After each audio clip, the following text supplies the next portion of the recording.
Towe jayi jlek ouwe nou tonton. Wenye serpo Jesu lengam tonton.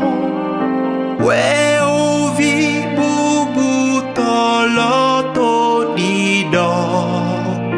Men demando enami pokbede.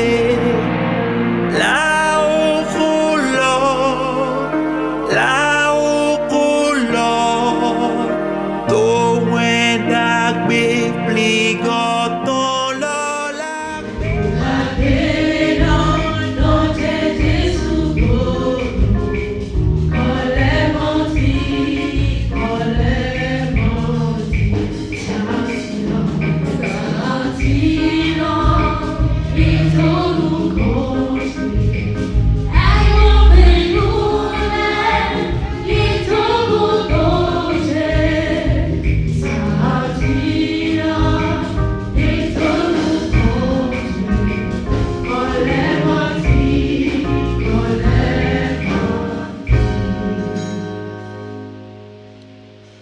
Alléluia. Alléluia. Alléluia. Alléluia. Apporter la joie à Dieu et aux hommes. C'est pour cela que toi et moi, nous sommes là. Dans la continuation du ministère de Jésus-Christ. Jésus-Christ est venu nous enseigner que nous devons apporter la joie à Dieu et aux hommes. Donc, ce n'est pas pour rien que Abraham, lorsqu'il était pressé par le riche d'envoyer Lazare auprès de ses frères pour leur dire de changer de comportement afin qu'ils ne se retrouvent pas plus tard lorsqu'ils seront plus du monde et qu'ils seront dans l'au-delà, qu'ils ne se retrouvent pas dans les mêmes problèmes que lui riche, de leur dire de changer de comportement. Lorsque le riche a demandé à Abraham d'envoyer Lazare, qu'est-ce qu'Abraham lui a répondu? Oui. Ils ont Moïse et les prophètes. Ça veut dire que la place qui t'est réservée dans l'au-delà dépend de ton écoute ou non de Moïse et des prophètes. Ça veut dire que nous sommes de passage dans le monde. Et notre destination, c'est normalement le bras d'Abraham. Que l'Éternel nous donne la grâce de nous retrouver dans les bras d'Abraham. Et c'est pour cela que Moïse, la parole de Moïse, les lois de Moïse, et plus généralement l'enseignement de la parole de Dieu, ça doit être quelque chose qui nous préoccupe. Nous devons aimer ça. Celui qui n'aime pas la parole de Dieu, celui qui dort quand on dit la parole de Dieu, celui qui ne prend pas le temps de méditer, pour s'examiner, afin de marcher selon la volonté de Dieu et pour faire donc la joie de Dieu et la joie des hommes, celui-là, il se prépare des ennuis. Donc nous nous préparons à cette grâce infinie que Dieu nous réserve, non seulement dans ce monde, mais également dans l'au-delà. Et c'est pour cela que nous sommes là. C'est pour cela que nous parlons de l'importance de l'honnêteté dans l'œuvre qu'il nous accompagne. L'honnêteté, c'est de ça que nous allons parler. Alléluia. Alléluia. Alléluia. Alléluia. La droiture, la loyauté, la sincérité, la probité. Comment faire pour être des chrétiens honnêtes? Et pour pouvoir expliquer justement ce terme, deux textes nous ont été proposés. 2 Rois 5, verset 20 à 27, 5, verset 1 à 10. Le premier nous parle de Élisée de Géraz. Élisée, c'est le remplaçant de Élie. Et il est revêtu de la puissance d'en haut, du Saint-Esprit. L'Esprit de Dieu était en lui en abondance. Et Géhazi était son serviteur. Et le serviteur n'est pas le maître. Le serviteur est au service du maître. Le serviteur n'est pas le missionnaire de Dieu. Le missionnaire, c'est le maître. Et Dieu lui communique sa volonté. La volonté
nuages montent et que la pluie tombe. Confiez-vous à moi.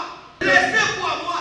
Reconnaissez votre place et reconnaissez-moi ma place. Si vous pensez que vous allez atteindre mon niveau et faire ce que vous voulez, mais et que vous mangez du fruit de cet arbre, obtenir votre liberté, vous mourrez certainement. Alléluia. Alléluia. Mais l'homme n'avait pas eu effectivement la dimension de sa raison pour comprendre quelle était la portée de la déclaration de Dieu. L'homme ne savait pas qu'il y a l'arbre de la vie qui était dans le jardin, qui donne la vie éternelle.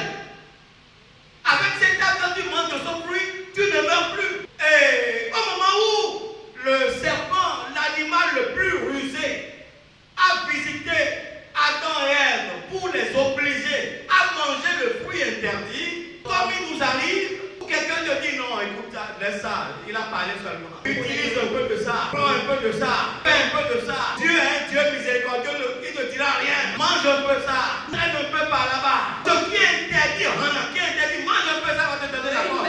Alléluia. Alléluia. Et poussé par l'orgueil, l'homme commet le péché. Convoitise des yeux, convoitise de la chair et l'orgueil de la vie. Au moment où Dieu est revenu pour leur rendre visite, afin de les écouter, de parler avec eux, de montrer de la tendresse envers eux, de passer un moment merveilleux avec eux, comme d'habitude, lorsqu'ils ont senti le vent de Dieu rentrer dans le jardin. Mais là où Dieu t'a placé, tu as quitté là pour aller là où on t'a pas placé. Et parce que tu t'es mis là-bas, tu as vu que tu viens de rentrer dans quelque chose qui te plaît ou qui te plairait au tenant d'ordre qui est Dieu. Lorsque papa te dit ne fais pas si ma fille, mon fils, ne va pas dans cette maison. Ne traîne pas tes pattes dans ce milieu. Ne va pas dans les boîtes de nuit. Contrôle tes fréquentations. Ne va pas te traîner avec des gens de mauvaise moralité. Sache manger. Ne mange pas dans l'excès de table. Et ne parle pas plus vite qu'il n'en faut. Sois prompt à écouter qu'à parler. Et qu'il nous arrive par la volonté personnelle de transgresser tout ça. Lorsqu'ils ont commis ce péché, que l'Éternel les a sortis du jardin, il a mis un ange chérubin à l'entrée du jardin avec son épée pour qu'ils ne cherchent pas à retourner dans le jardin pour manger du fruit de l'arbre de vie. Vous avez mangé du fruit de l'arbre de la connaissance du bien et du mal. Et quand vous êtes sortis du jardin, c'est pour vous empêcher d'aller à l'arbre de vie. Tous les hommes sont en péché et sont privés de la gloire de Dieu. Et le salaire du péché, comme le dit Romains 6, verset 23, c'est la... L'homme n'avait pas pensé qu'en mangeant de ce fruit, il serait écarté et éloigné de l'arbre de vie. Donc sa raison est limitée. Ne s'est pas venu lui dire non, pas du tout, pas d'être mange. C'est la même chose qui s'est passée entre Géhazi et son maître Élisée. Le chef de l'armée syrienne s'appelait Naaman. Et il avait une maladie qu'on appelait la lèpre. Mais par lui, l'armée syrienne multipliait, remportait beaucoup de victoires. Et dans sa maison, ils avaient une employée qui venait du peuple d'Israël. Et cette employée allait voir la femme de Naaman pour dire, mais papa a une lèpre sur sa peau. S'il te plaît, dis-lui d'aller en Israël, d'où je suis issu, d'aller vers le prophète Élisée qui est là-bas, qui lui indiquera ce qu'il va utiliser et sa lèpre va le quitter. Et effectivement, lorsqu'il est allé là-bas, il était parti avec beaucoup de biens.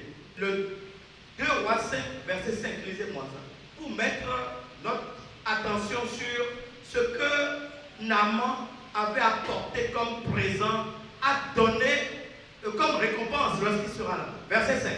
Le roi de Syrie dit, Oui, va, oui, envoie à Samarie, oui, et j'enverrai une lettre au roi d'Israël. oui, Il partit, oui. prenant avec lui Prenant avec lui 10 talents d'argent, 10 talents d'argent, soit ça va être 300 kilos d'argent. Oui. 6 000 cycles d'or, 6 000 cycles d'or, soit 70 kilos d'or. Oui. et 10 vêtements de rechange. 10 vêtements de rechange. Pourquoi? Arrivé là-bas, il pourra faire un don, soit au roi, soit au prophète présent réjouit le cœur, ça amène de la douceur et ça dispose celui qui a bénéficié de ce présent a fait du bien envers celui qui a donné le présent. C'est pourquoi certains qui sont prompts à faire du bien aux autres, à donner des présents aux autres, ils se réservent de la faveur de la part de ceux qui reçoivent. Ayant retenu cette leçon, il a voulu apporter tout ça. Effectivement, quand il est arrivé, il est passé chez le roi pour déposer la lettre. J'ai beaucoup de fleuves dans mon pays. Pourquoi est-ce que c'est dans le Jourdain qui est étroit, un fleuve étroit, qui est sale? Mais pourquoi est-ce qu'il me demande d'aller me plonger dans cette eau plutôt que de me laisser me plonger dans l'un des fleuves que j'ai dans mon pays, fleuve plus grand, plus propre? Au regard de mon statut, de mon rang dans le pays d'où je suis issu, pourquoi je ne me laisse pas aller faire ça dans mon pays? Alors, ses serviteurs l'ont contraint à aller le faire. Et quand effectivement il s'est lavé, sa peau est devenue comme celle d'un bébé et la lèpre l'a quitté. L'Éternel n'a pas besoin d'intermédiaire pour agir. Il n'a pas besoin de te voir pour agir. Il n'a pas besoin d'espace de ton statut, de ton rang pour agir. Le sable sur lequel tu marches et peut-être dans lequel tu n'as même plus l'occasion de marcher depuis longtemps, on dit que c'est ce sable qui peut te guérir. Mais l'importance, l'intérêt pour Naaman, c'est qu'il soit lavé, purifié et débarrassé de cette maladie qui lui causait de la peine et de la honte. Que l'Éternel nous fasse rencontrer de tels miracles, de tels prodiges dans nos vies. L'Éternel a dit que ceux qui mettent sa confiance en lui, ceux qui se sont déplacés pour venir à lui, ceux qui ont écouté et ont voulu expérimenter, qui se sont levés pour aller, pour venir vivre aussi cette grâce. La foi vient de ce qu'on entend et ce qu'on entend vient de la parole. La parole que tu entends, qui est la parole qui a délivré, guéri, le Dieu qui l'a fait, il n'a pas changé. Il dit, mon nom c'est je suis. Je suis. Celui qui est, c'est lui qui t'envoie dire à son peuple, je suis, veut vous délivrer. Ça veut dire, je suis, il est intemporel. Il est intemporel. Le temps ne varie pas pour lui. Il est le même hier, aujourd'hui, éternellement. Ce qu'il a fait hier, il le fera aujourd'hui, il le fera demain. Donc toi qui es là, qui écoute ces paroles, toi qui portes une maladie depuis longtemps, toi dont la maladie est objet de propre de honte pour toi, tout ce qui te colle à la peau et qui refuse de s'enlever, les soucis qui te demandent, les problèmes à cause desquels les hommes te rejettent, parce que tu as écouté ces paroles, les problèmes de cœur que tu as, les nerfs sciatiques qui te dérangent, toute forme de maladie dans le sang, cette parole de vérité qui a délivré Naaman, cette parole, ce Dieu vivant, tu es délivré. Au nom puissant de Jésus. Mais c'est au nom de cette délivrance que rempli de joie, Naaman est revenu pour dire je vais rendre grâce. Pour cela, reçois ceci, reçois mes présents. Alléluia. Alléluia. Il dit reçois tes présents. Mais le miracle ne s'achète pas. Le verset 16 et 17 nous dit, Élisée répondit, L'Éternel dont je suis le serviteur. ah, l'Éternel dont je suis le serviteur, qui me donne sa parole, les opère, qui prie à travers moi sur son peuple, qui t'indique la direction à suivre afin que tu rentres dans la vie, qui te dit ce qu'il faut faire pour être délivré, guéri, débarrassé de ton pardon, de tout ce qui constitue souci pour toi. C'est Dieu dont je fais la volonté, au pied duquel je suis. Il m'a demandé de ne pas prendre de toi. Alléluia. Alléluia. Malgré l'intensité de la joie, il dit je prends pas. Ça ne se monnaie pas. Mais quelque chose de déshonnête va se passer. Le serviteur du serviteur de Dieu, il va commencer par nourrir des sentiments d'envie envers le présent que son maître a refusé. Et il s'est dit en lui-même, mon maître a ménagé Naaman ce Syrien et il n'a pas accepté le présent qu'il a apporté. Alors que le maître même m'a appris que la reconnaissance est quelque chose de capital dans la relation humaine. Et il s'est dit en lui-même, je vais aller voir celui-là qui est guéri, Naaman, pour lui prendre quelque chose. Donc, ça a commencé par tourner dans son cœur. La ruse de Satan commence par la pensée. Attention à la pensée. Il dit, mais je vais courir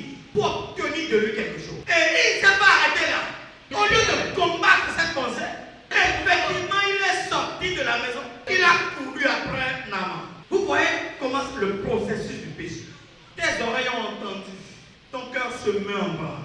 Et les pensées qui ne devraient pas venir ont commencé par venir. Ayons autorité sur toute pensée négative. L'oreille entendra, les yeux verront, la main touchera. Et dit nous sommes dans le monde, nous ne sommes pas du monde. C'est parce que tu es dans le monde que tu dois montrer l'autorité de Dieu sur toi. Si tu utilises l'autorité de Dieu, tu vas révéler vraiment que tu n'es pas du monde. Si nous nous laissons aller à la volonté de la terre, aux pensées qui parfois nous animent, nous allons finir par agir et l'action sera contraire à la volonté de Dieu. C'est pourquoi la parole de Dieu est comme le grain semé dans le cœur. Pour que lorsque quelque chose qui est contraire à la parole de Dieu va commencer à t'animer, l'esprit qui a été semé en toi par la parole de Dieu, et dit ma parole est esprit, et l'esprit t'amène dans la vie éternelle. L'esprit qui est vie combat l'esprit du monde, de la chair, qui conduit à la mort. Que l'esprit de Dieu prenne l'autorité sur tous les corps. Est-ce que tout esprit qui est en train de nous animer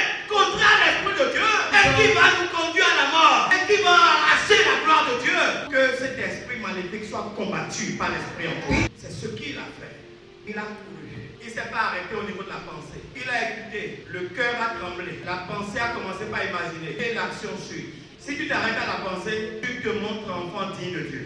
Parce que toute action qui ne donne pas gloire à Dieu est une pensée qui nous conduit à la mort. Que toutes nos erreurs passées soient effacées par Dieu. Et qu'à partir de maintenant, l'Esprit de Dieu prenne autorité afin que nous ne soyons pas malhonnêtes, afin que nous ne soyons pas déloyaux, afin que nous ne manquions pas de sincérité, afin que nous ne marchions pas dans le mensonge. Le père du mensonge, c'est le diable, mais le père de la vérité, c'est Dieu. C'est pourquoi le mensonge et la vérité sont incompatibles. C'est dans cela que Jésus a dit à ceux qui l'écoutaient: vous ne m'entendez pas, ne comprenez pas, parce que nous ne sommes pas du même père. Pour votre père, c'est le père du mensonge. Il a menti depuis le début pour vous détourner de la voie droite. Tout ce qui me détourne de la voie droite répond de Satan. Et pour cela, si nous nous laissons aller à cette voie, qui est la voie de la malhonnêteté, de la tromperie, de la cruauté, de la méchanceté, de la médisance, de la haine, de l'irrespect, du rejet de l'autorité, toutes ces choses qui répondent de Satan, que l'Esprit de Dieu en nous donne l'équipement pour les combattre. Sinon, comment deux amis peuvent-ils être ensemble? Des frères qui marchent ensemble. Et l'un dit, moi, ma voix, mes principes, c'est ça. L'autre dit, ma chose, là, c'est ça. Mais l'un choisit de pouvoir porter atteinte au principe de l'autre. Est-ce que l'amitié est possible? Si nous sommes amis, si vous m'aimez, si vous m'acceptez comme maître, c'est pourquoi Jean 10 nous dit, il dit, mais toi, il dit, le berger rentre par la porte. Et les voleurs, ils rentrent par la fenêtre. Mais le vrai berger, il connaît le nom de ses brebis. Il les appelle par leur nom. Et les brebis connaissent sa voix et répondent. Ils n'écoutent pas la voix de l'étranger. C'est pour cela que nous ne devons pas suivre l'étranger. L'étranger, c'est celui qui n'est pas de la maison. Lorsque tu acceptes de rentrer sous l'autorité de maître, tu acceptes un principe. Tu ne laisses pas l'esprit malin t'indiquer la voie à suivre. Et tu n'écoutes pas les mauvais conseillers pour faire autre chose que le maître a demandé. Lorsque le maître dit que les gens viendront pour faire les travaux spirituels, ne prenez pas l'argent chez eux et que tu t'entêtes pour prendre. Lorsque le maître dit, même si tu trouves un franc par terre dans l'église, tu ne peux pas prendre et que tu t'entêtes pour prendre. Tu vois les chaussures, tu ramasses. Tu vois les vêtements, tu ramasses et tu portes, tu amènes dans ta maison. Tu es dans le même cas que Naaman.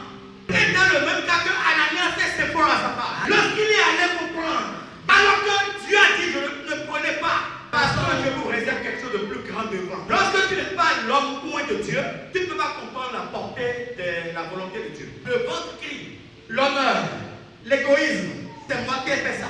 C'est moi qui ai dit ça. C'est moi qui sais chanter. C'est moi le grand maître. C'est moi qui prie les gens en guérison. C'est moi qui donne révélation les gens. Ils se croient même.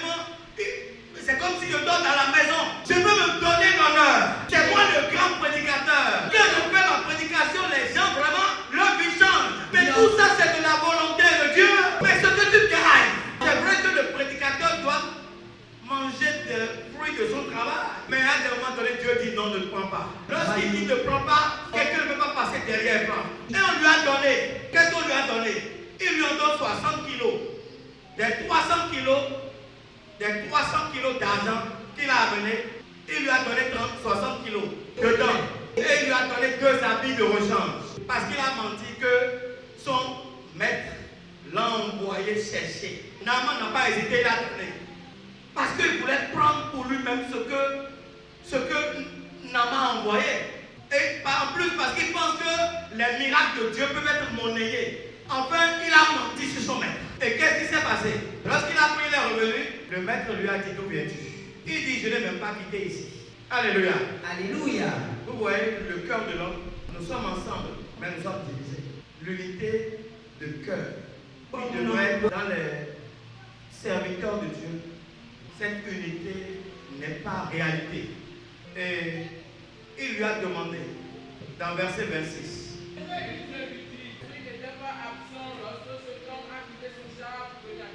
ah, mon esprit est-il absent lorsque cet homme que tu allais voir de ma part a quitté son char, est descendu de son char pour venir te rencontrer?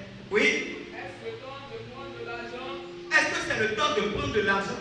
Oui. De prendre des vêtements? De prendre des vêtements? Il a pris de l'argent des vêtements, oui ou non? Ou bien, ça veut dire que l'Esprit de Dieu est vivant. L'Esprit de Dieu voit partout. Ça veut dire que Dieu est omniprésent.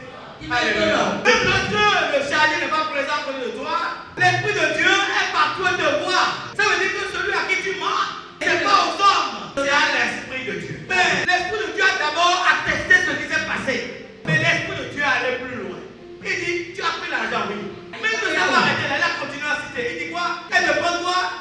Des oliviers, des vignes, des brebis, des bœufs, des serviteurs.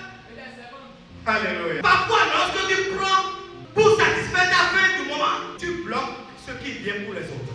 Donc, même pour toi aussi. Parce que ce que tu as pris là, tu as pris déjà pour toi. Tu n'avais pas pensé à tes propres enfants. Parce que ce Naaman peut revenir récupérer ta famille afin qu'ils se retrouvent dans la cour royale. Mais tu as accepté de prendre aujourd'hui en déshonorant Dieu, en mentant sur le compte de Dieu. Qu'est-ce qui s'est passé à la fin, verset 27?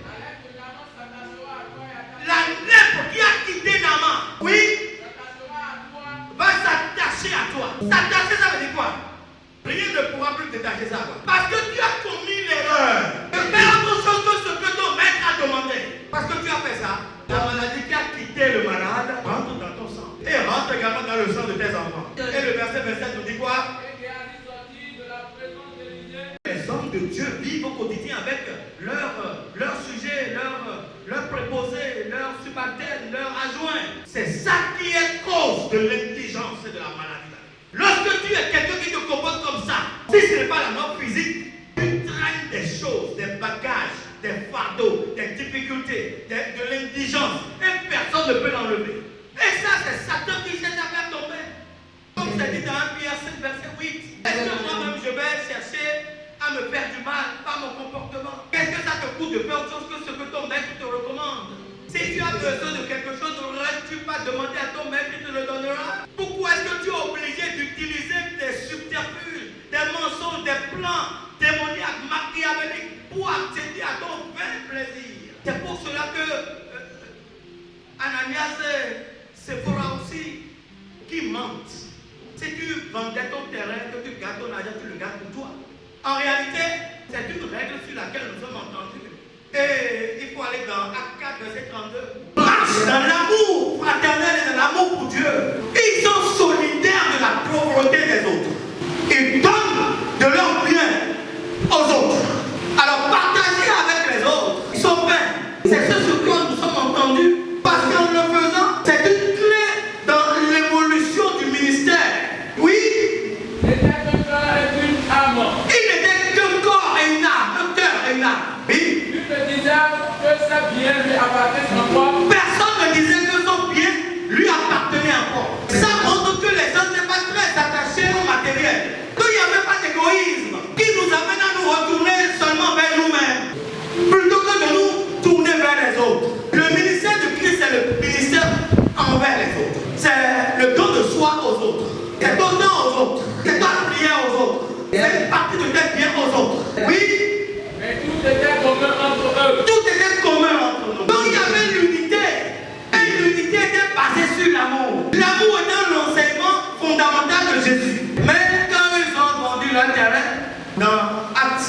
verset 2, ils ont apporté une partie de l'argent de la vente.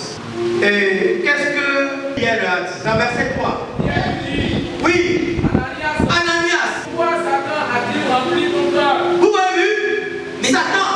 Satan cherche à faire tomber, cherche à nous faire transgresser les règles que nous avons établies ensemble. Ceux qui ne viennent pas à leur permanence parce qu'ils ont dit, alors qu'ils se sont donnés pour y arriver, c'est Satan qui les utilise. Parce que ta permanence te permet de prier pour les autres, te permet de recevoir ce que l'Éternel a envoyé et de leur faire des prophéties, de les enseigner pour qu'ils montent sur la voie de Dieu et expérimentent la grandeur. C'est l'occasion aussi de prier pour la communauté, la congrégation. C'est l'occasion aussi de prier pour les faibles, d'intercéder auprès de Dieu pour les frères dans le Seigneur. Si tu ne le fais pas, si tu es choriste et que tu ne viens pas, alors que Dieu t'a donné la voix et que ta voix va apporter la guérison à quelqu'un, va amener quelqu'un à reconnaître, à retrouver la voix de Dieu, voir sa vie changer, alors là,